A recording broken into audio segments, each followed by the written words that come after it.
أعوذ بالله من الشيطان الرجيم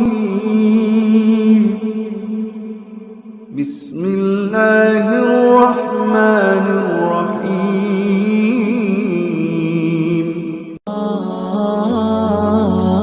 Pernah manggil ya Jabbar pas lagi sakit hati? Makanya sering sakit hati. Jabbar itu panggilan untuk orang yang lagi sakit hati, habis dikecewain. Dikecewain oleh apa? Banyak lah, tergantung circle kehidupan kita ya. Ada yang circle-nya lebih ke main, berarti disakitin sama gengnya.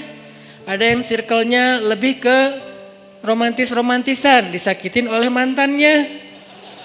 Ada yang circle hidupnya seputar masalah kerja, disakitin oleh vendornya, oleh partnernya, oleh teman bisnisnya. Soal circle family life kita disakiti oleh keluarga, anak, orang tua, pasangan, dan seterusnya gitu kan. Yang jelas ketika kita merasa disakitin, ketika kita merasa kayak dikecewain, panggillah Allah. Sebelum kita memanggil netizen. Kan kita suka manggil netizen dulu ya. Posting, update status, story. Terus story-nya tuh curhatnya minta respon lagi tuh. Dengan kasih polling lah. Dengan request lah gitu kan. Baiknya gua putusin atau enggak ya, request gitu. Semuanya putusin terus dia bingung. Gimana ya. Nah sebelum kita istisyarah kepada netizen. Karena netizen itu istisyarah. Bukan istifta, bukan istikharah. Yang paling tinggi itu kan derajatnya dari 3 level. Meminta pendapat, nomor 1 tuh istikharah, minta pendapat Allah. Kedua, istifta, minta pendapat ulama, orang yang berilmu.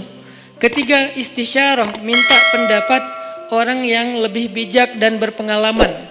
Termasuk kepada teman kita atau followers kita atau geng kita, itu istisyarah. Sebelum kita istisyarah netizen, ya ayyuhal netizen, sebelum kita pakai kalimat itu, atau ya ustaz, bahkan sebelum ustaz, ya kiai, ya syekh, maka ya Allah. Panggil Allah Subhanahu wa ta'ala. Manggilnya gimana Ustadz? Salah satunya selain kata Allah pastinya, karena itu kalimat yang paling mulia, kita juga bisa manggil tematik. Ya Jabbar. Ya Jabbar itu bisa 2. Sebetulnya 3 maknanya Jabbar, tapi yang lebih common tuh 2. 1, dipanggil untuk masalah-masalah yang sifatnya bukan hanya besar, tapi kayak kekuatan. Ya Jabbar, ya Qahar. Arti Jabbar dalam konteks itu yang perkasa, yang memaksa, ya Qahar, yang menaklukkan.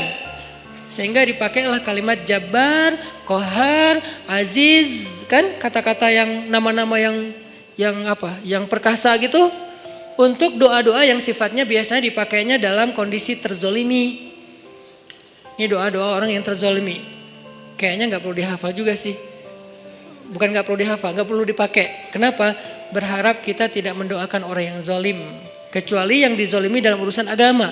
Kalau dizolimi urusan pribadi sih, mending jangan mendoakan orang yang menzolimi. Kenapa? Rugi. Mending doain diri sendiri.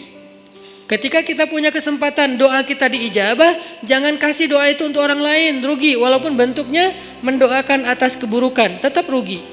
Mending kita pakai buat doain diri kita sendiri. Ya Allah, saya lagi dizolimin, mudah-mudahan. Nah gitu kan, berarti kan kita dapat kebaikan. Ya Jabbar, itu panggilan orang yang sedang sakit hati. Jadi 1 artinya untuk orang yang lagi dizolimi, 1 lagi untuk orang yang lagi hatinya kayak sedih, kayak disakitin. Gak sebesar zolim sih, cuman ya lumayan lah, bikin gak bisa tidur, bikin tumbuh jerawat gara-gara itu gitu kan ya. Karena stres.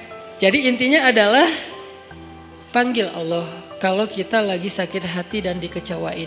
Ya Allah, ya Jabbar. Salah satu doa minta disembuhkan kecewa dan sakit hati di dalam sholat adalah Rabbighfirli warhamni wajburni.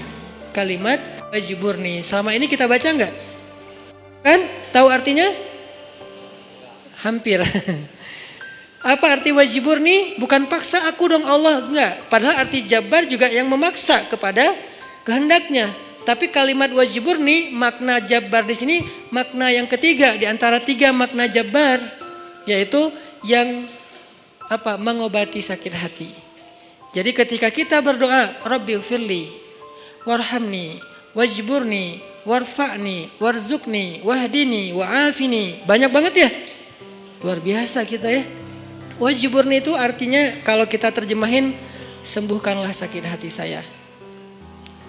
Atau bahasa lain juga bisa diterjemahin, hiburlah aku ya Allah, aku lagi sedih nih.